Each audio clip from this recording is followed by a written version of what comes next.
There are different types of drawings that have different purposes, depending on what it is you're doing at the moment.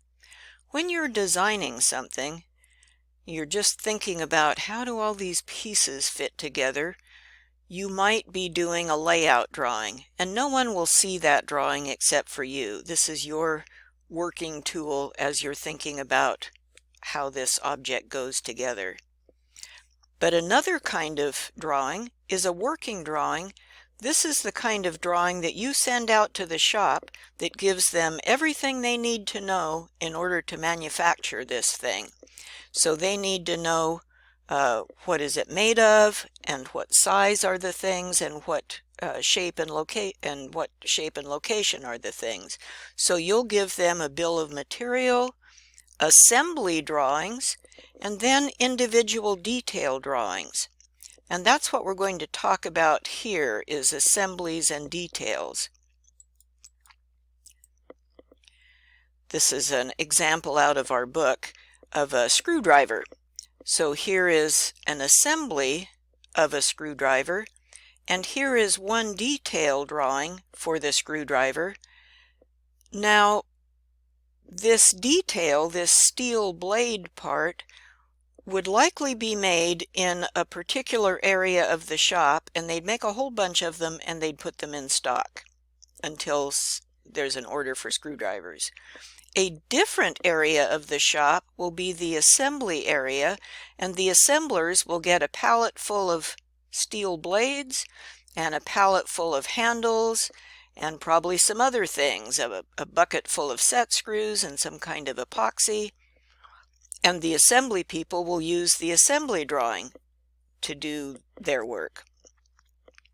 In the assembly drawing, then, you only give them what the assembly people need to know. They don't need to know the dimensions of this blade. That's already been made long ago, and they're going to get a bunch of these on a pallet. What they do need to know is what are the parts they need. So here's a bill of material with the parts. And they need item number bubbles. There they are. And any assembly information that they will need. So in this case, with a screwdriver, they need to know about epoxy and drilling.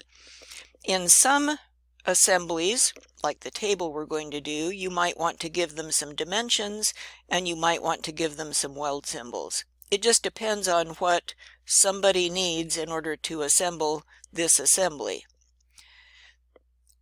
The details about how to make those individual pieces are drawn usually separately on detail drawings.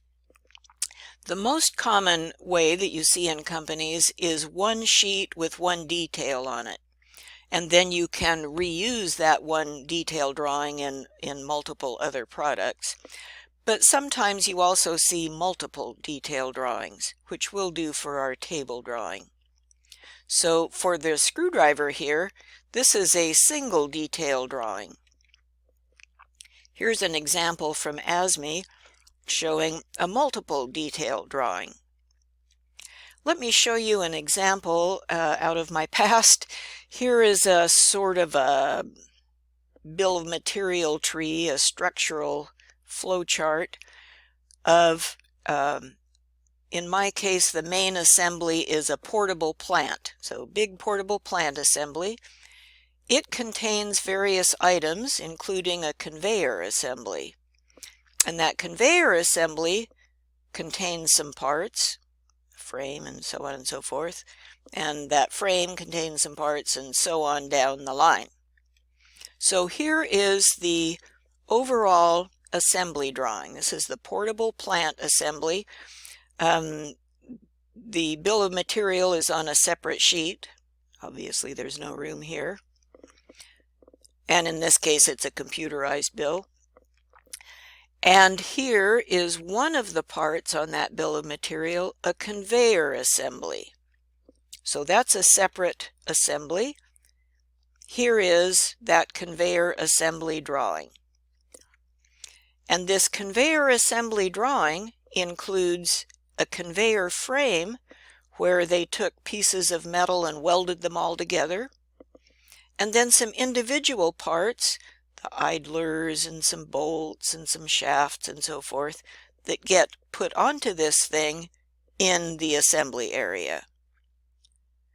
So one of the parts in this conveyor assembly is a shaft that goes through that tail pulley. And it is drawn on a single detail drawing. Here's the drawing of the shaft. This would go to the machine shop, and this would tell them how to make one of these shafts. And that's all they get on this drawing. Notice the calculated weight here. Here's a drawing of the frame, the conveyor frame, and it just has pieces of metal that are welded together. Here are some weld symbols. This is sheet 1 showing the pieces welded together. Here is sheet 2. This is a multiple detail drawing. So we have, 3 different pieces that are detailed on this particular drawing.